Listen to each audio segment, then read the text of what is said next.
Hello students, welcome back to our next session. Today I'll be beginning with a new chapter. Now in class 11 we have already learned about chemical equilibrium and we understood that this is an equilibrium that exists in a reversible reaction.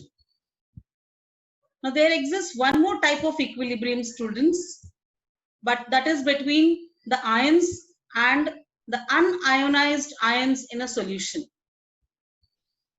For example, if I take, let us say, a salt, sodium chloride.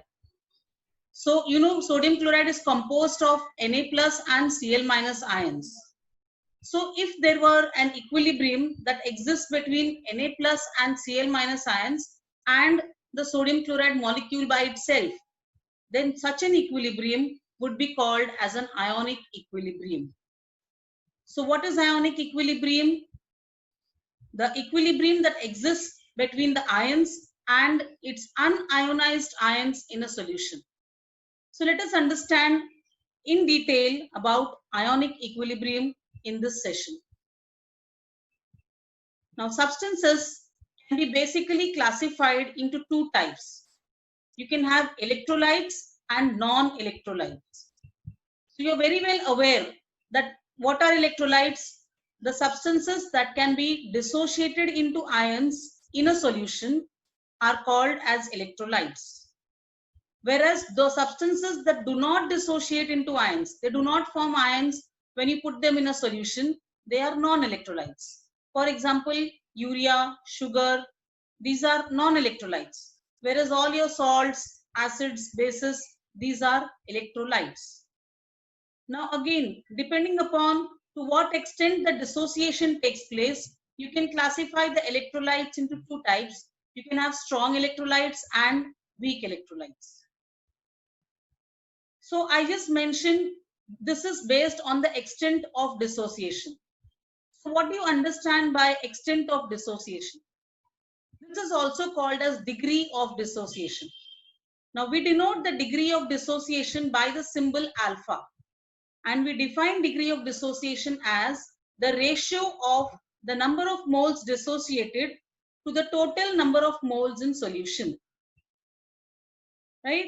Now, usually the degree of dissociation is expressed in percentage. So we define percentage dissociation as alpha into 100.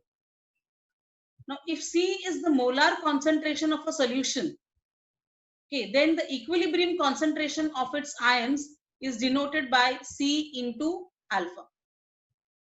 So we have already seen when we did that derivation for relation between alpha and Van Hoff factor I under solutions and colligative property. There we have used this definition that the equilibrium concentration of the ions is nothing but the molar concentration multiplied by the degree of dissociation. So we have C into alpha being the equilibrium concentration for the ions in a solution at equilibrium stage. So keep this in mind. We'll be using it later on for our derivations. All right. So when I was explaining to you about electrolytes, I told you that basically electrolytes are salts and also all your acids and bases. So what are acids and bases? Let us understand that first and we'll come to salts a bit later. So acids and bases, the very first definition or the most old definition of acids and bases was given to us by Arrhenius. So according to Arrhenius theory, as an acid, it can also behave as a base. Now you may wonder how water can behave as an acid as well as a base, right? So let us understand with the help of example. Here you can see this is a reaction between hydrochloric acid and water. So when I mix hydrochloric and water together, acid and water together, what happens? The hydrochloric acid can donate this proton, it gives the H plus ions, which the water can accept, okay, resulting in formation of hydronium ion. So here you can see the water is accepting the proton, so it is a base according to the Lowry-Bronsted theory, and it is forming the hydronium ion, which is now having an extra proton that it can donate, and therefore it will be its conjugate acid. So the H2O and the H3O plus form the conjugate acid-base pair. Whereas the HCl has donated the proton and therefore it forms Cl minus. Here the Cl minus will be its conjugate base. So here in this particular reaction, HCl is the acid and water is acting as a base, right? But in this next reaction, you can see this is a reaction between ammonia and water. Now in this case, what is happening? Ammonia is a base. It is donating this lone pair of electrons. And water, the bond between hydrogen and the hydroxyl group breaks. The electron pair gets shifted to the hydroxyl group. And therefore, this hydrogen gets attached to the ammonia and it forms NH4+. Okay, or I can say the water has donated this proton. So water is acting like an acid.